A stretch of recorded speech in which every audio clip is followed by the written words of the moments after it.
How much time do you spend every day working on your dream? In the last 90 days, how many books have you read? In the last year, what new skill or knowledge have you acquired? What kind of investment have you made in you?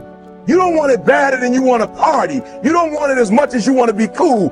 Most of you don't want success as much as you want to sleep. Some of you love sleep more than you love success. And I'm here to tell you today, if you're going to be successful, you've got to be willing to give up sleep. Every day. This isn't a part-time gig. This isn't punch the clock and go home for the day. You don't get weekends off. No. Here, there's no such thing as a weekend. This is an everyday gig. Every day is a Monday. You're either committed or you aren't. You're either willing to do everything it takes, whatever that might be, or you aren't. You either are willing to go through hell and high water and fire and brimstone to get to your goals, or you aren't. This is the time for you to go into warrior mode. The dreams that you have are not going to fall into your lap. We all want that. We all want the easy route. We all want it to happen fast. But the truth is that you've got to be willing to fight for what you want. And sometimes the person that you have to check is yourself. It doesn't matter what you don't have now because you can go get it. But it starts today. It starts with a commitment. It starts with a principle. It starts with a discipline. It starts with effort. It starts with energy. It starts with an idea that you're going to make today count. Develop yourself, weaponize yourself, teach yourself to be so good at something that is necessary to serve in the area of your dream that now you're never even thinking about your comfort zone. Whatever you resist persists, but if you ask the right question, not why is this happening, but what is this here to teach me? What is this here to teach me? It puts you in the place and space to get the lesson you need. The things that you went through getting there give you the tenacity to stay there. The fight is your friend. To work on yourself daily. Work on the way you look at the world around you. Look at solutions rather than focusing on all the problems. Don't listen to its lies about what might happen if you try that new thing, and just try it. You do this and you are constantly getting stronger than that enemy within. And I may make a mistake, but I own it radically, emphatically. I don't play the blame game. If I was wrong, I claim it and I move forward. The starting point of goal setting is for you to realize that you have virtually unlimited potential to be, have, or do anything you really want in life if you simply want it badly enough and are willing to work long enough and hard enough to achieve it. The second part of goal setting is for you to accept complete responsibility for your life and for everything that happens to you with no blaming and no excuses. With these two concepts clearly in mind, that you have unlimited potential and that you are completely responsible, you are now ready to move to the next step, which is to begin designing your ideal future. You are responsible for financial strategy, for deciding exactly how much of your services you want to sell, how much you want to earn, how rapidly you want to earn your income year by year, how much you want to save and invest, and how much you want to be worth when you retire. These numbers are entirely up to you. You are responsible. You are responsible for your people's strategy and your relationships, both at home and at work. One piece of advice I give my students is to choose your boss with care. Your choice of a boss is going to have a major impact on how much you earn, how fast you get ahead, and how happy you will be at your job. By the same token, your choice of a mate and friends will have as much or more to do with your success and happiness than any other decisions you make. If you are not happy with any of your current choices, it is up to you to begin taking steps to improve or change them. Finally, as president, you are in complete charge of personal research and development, personal training and learning.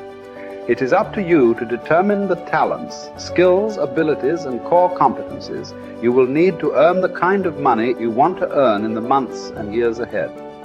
It is then your responsibility to make the investment and take the time to learn and develop these skills. No one is going to do it for you. The unavoidable truth is that no one really cares as much as you do. From this point forward, see and think about yourself as the master of your own fate. See yourself as completely in charge of your own life. See yourself as the president of your own personal services corporation. See yourself as a powerful person, completely self-determined and self-directed. Refuse to whine and complain about things that happened in the past, which cannot be changed. Instead, orient yourself toward the future and think of what you want and where you are going. Above all, think about your goals. The very act of thinking about your goals makes you positive and purposeful again. And if you decide today to go for the apple instead of the Hershey bar, I'm telling you, you have begun the process of turning your life around. And if you keep up that process, not only with your health habits, but with your money habits and with your communication habits, with your sales habits, management habits, and every other habit that you've got, if you'll start that process, eliminate the errors and replace it with disciplines practiced, I'm telling you, you can start this process of life change immediately. After today, you don't ever have to be the same again. Only by choice. You don't have to walk out of here the same as you walked in today. Only by choice. You can start a whole new process. And you say, well, Mr. Owen, is it that simple? Yes, it's that simple. Where else would you start but with an apple? You don't have to start with something staggering, and everybody has it within their power. What was so happy for me to find out at age 25, Mr. Shove said, Mr. Owen, you don't have to change countries. But you do have to change philosophy. And if you'll change philosophy, not country, you can turn around your income, you can turn around your bank account, you can turn around your skills, you can become capable, powerful, sophisticated, healthy, influential, all the other equities that you could possibly want out of your life, using the only stuff there is and not trying to change any of this stuff. Appreciate all of this stuff with all of its ups and downs, with all of its mystery of why it works and sometimes it doesn't work. Don't challenge this. You don't have to ask for another planet. You don't have to ask for another country. Just ask for another book. Ask for another seminar. Ask for another idea. And you can start this whole process of personal life change. You want to stand out from everyone else. You want to do something more than other people think is possible. You literally want to stand outside the norm. And if that's the case for you, then understand that, as Albert Einstein said, only one who devotes himself to a cause with his whole strength and soul can be a true master. For this reason, mastery demands all of a person.